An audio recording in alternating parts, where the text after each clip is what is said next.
Train the body, focus the mind, shape the story. Lonnie shows about wellness through the discipline of 3 arts: mind, body, story. I think I'll title this, Others Train One Thing, I Train 3. How about we train 3? Others train one thing, we train 3. Greetings, everyone. This is January 2nd, 2026. This is the second walk with Lonnie. First things first, if you're outside working out like I am, dress warm, layers. Have some thick shoes on or boots that have a thick sole to keep your feet up off the ground. You have a posture lesson, you have a breathing lesson. What do you say we learn a little bit about Kung Fu now? Crane Kung Fu. Let me show you how to show respect. We take our left hand, simple gesture, we do it like this. Crane Kung Fu. First thing, you just want to be able to keep your balance. So put your hands out where you can see them. Bring your hands close so when you're looking straight forward, you can see your hands. All right. Now, you just want to say you're going to lift your right leg. You want to lift your right leg. So feel the left one get grounded. Shift your weight so you know when you lift your right leg, the left one can handle it. You just want to lift your leg off the ground.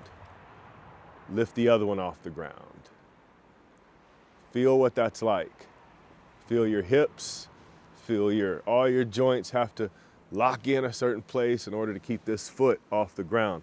But these hands help your balance. As long as you can see your hands, you should be balanced. This is in ice skating, roller skating. These techniques work the same way. All right. Crane has one kick. It's called the crane kick, and it's a front kick. Cranes kick with toes up, and the kick just goes like that. You don't have to get it high. If you get it to knee level, that's fine.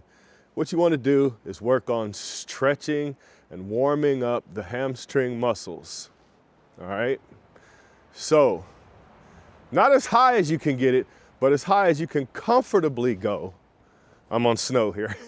As high as you can comfortably go without putting strain on your back or stretching your leg farther than it should be. And you want to go for a walk like this with keeping your arms out. This conditions your shoulders, prepares you to keep your arms up to fight. When you're training these crane kicks, in basics, keep your arms out here. Kick, step. When you step, step right down so you're almost heel to toe. And then kick. Put this one back up front. When you kick with the right foot, it should be up front. Step with the left, kick. Right one back up front, kick. Left one up front, kick. Right one up front, kick. The crane kick is only done with the lead leg, so you're not going to be kicking from back here. So I don't want to train you to walk and kick. If you do that, it's fine for your muscle growth, for your increase in limberness, but it's not going to train you to think Kung Fu.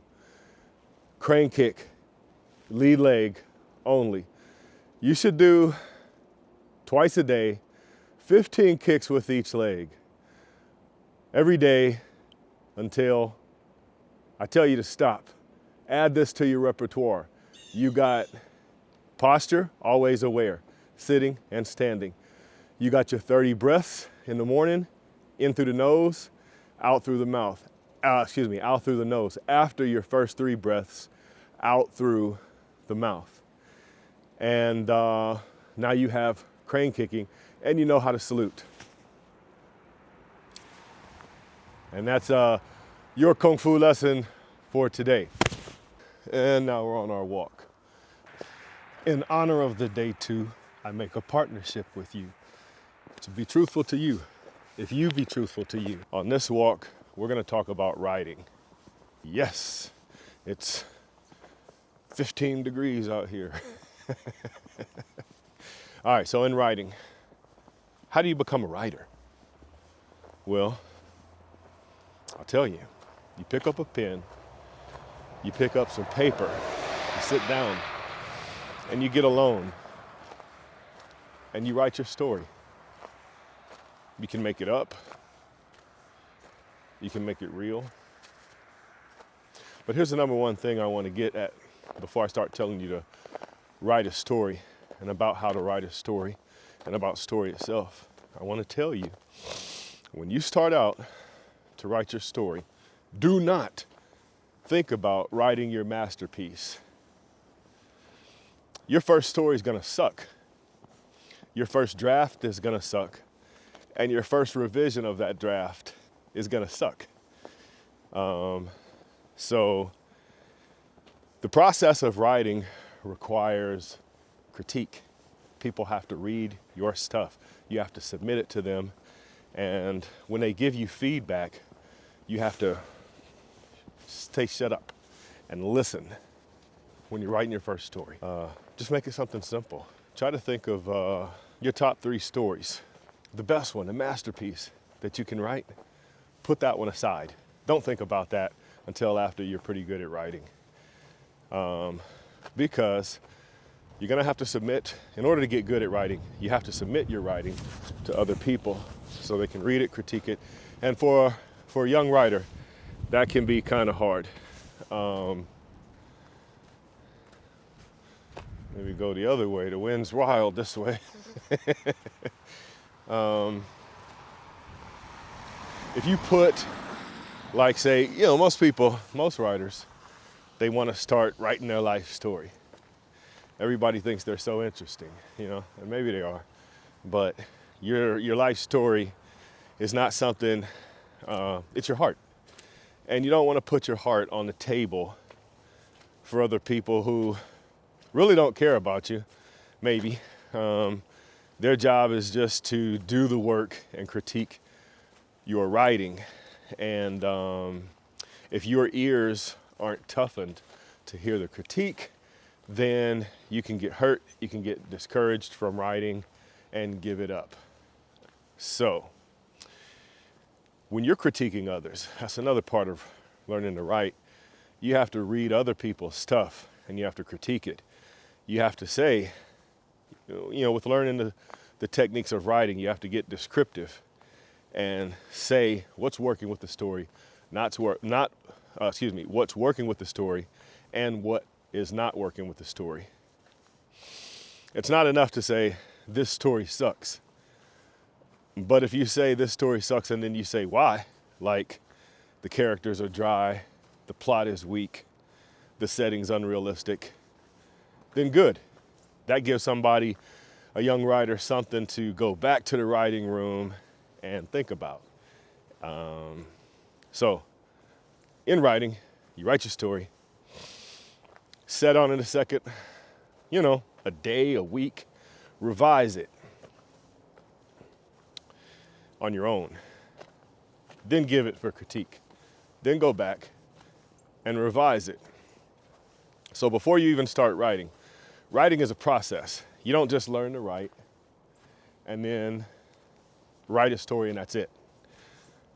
You have to go through this process over and over and over of writing, submitting for critical analysis, rewriting.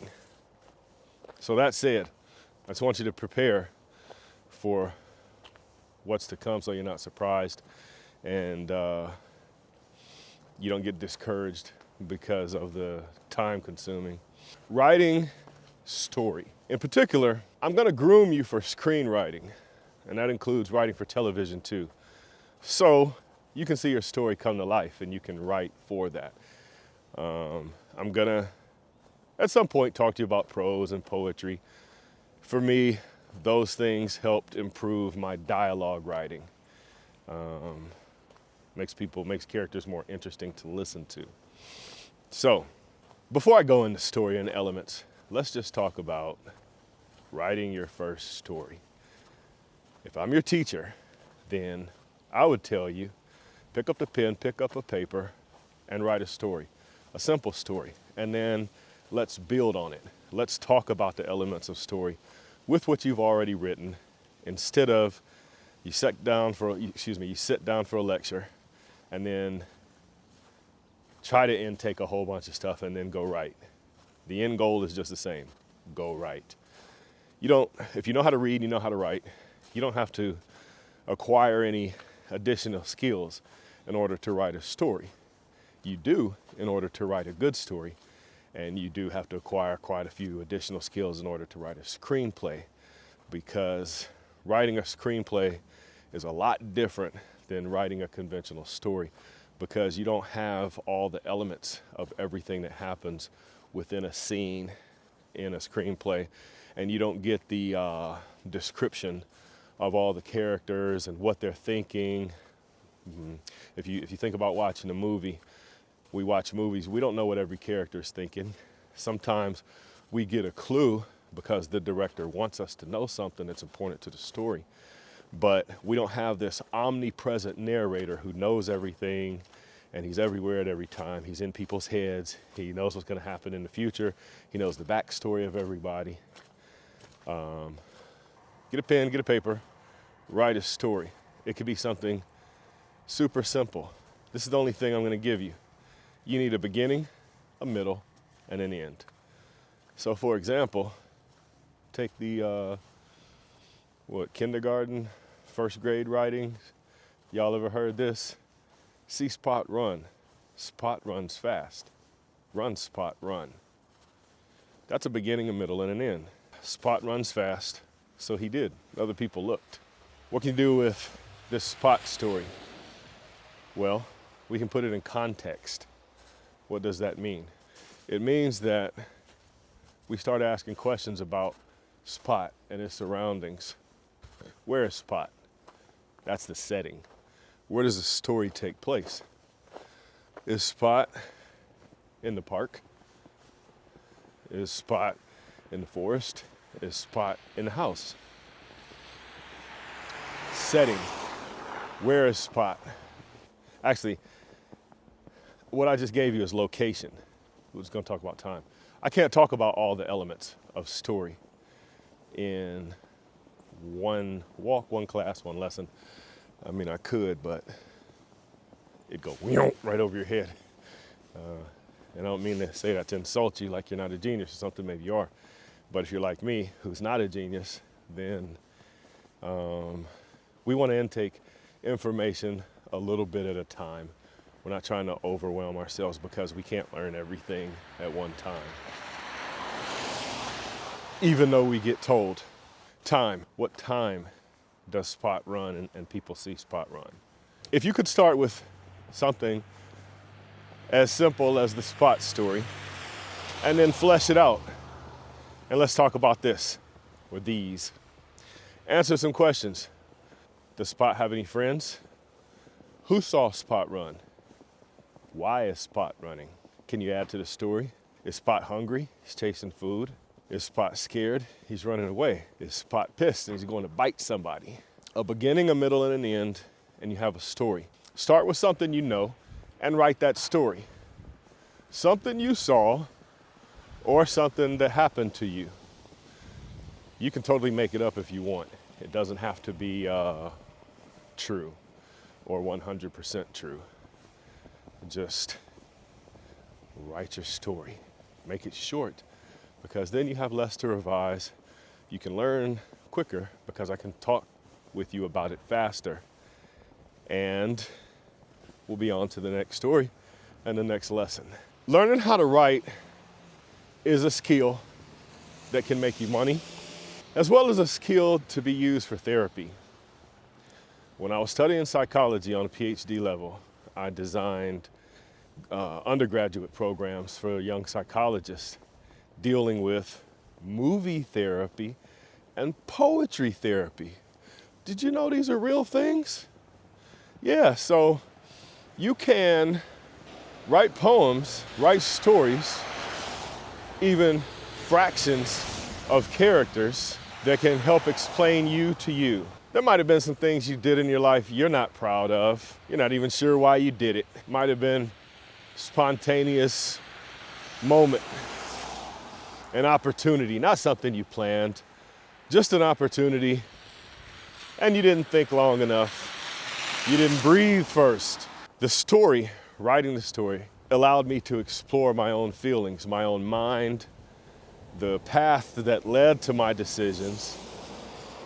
And because I am in control of the characters and what they do, including the ones that have pieces of me in them, I can restructure the character's mind.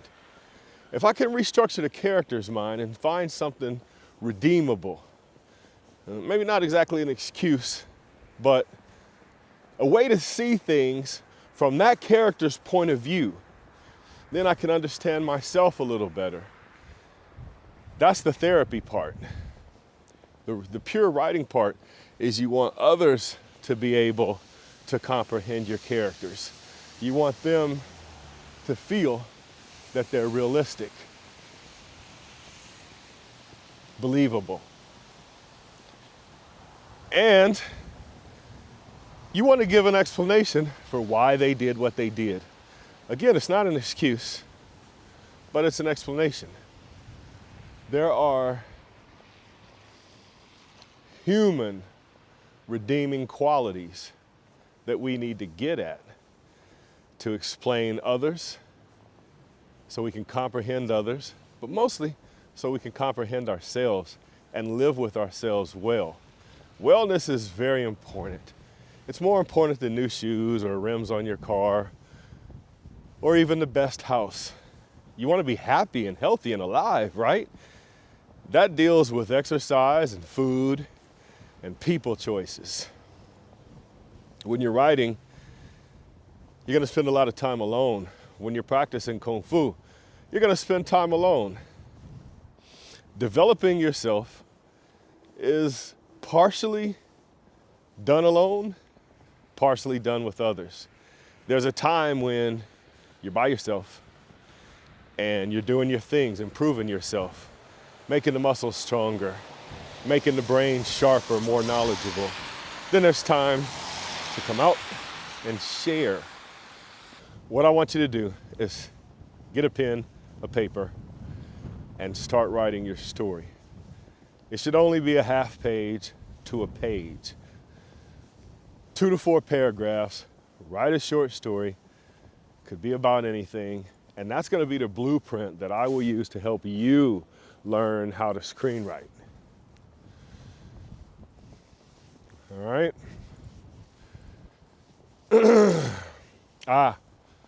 And now we've come to the part of the walk where I'm going to share a story with you from my life where either martial arts, writing, or filmmaking helped me.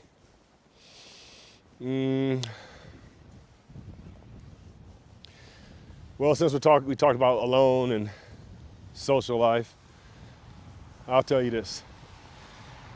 When I started college, I was a computer science major, learning the program, headed towards working on developing artificial intelligence software.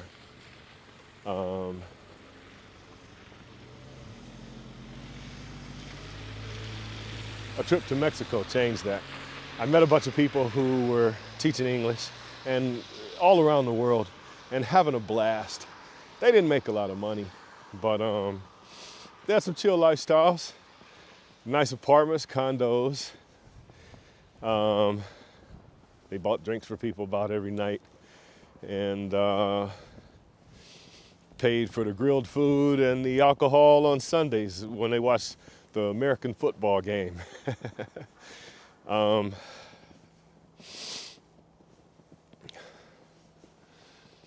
didn't want to be alone in a room waiting to punch a clock in or out as a programmer.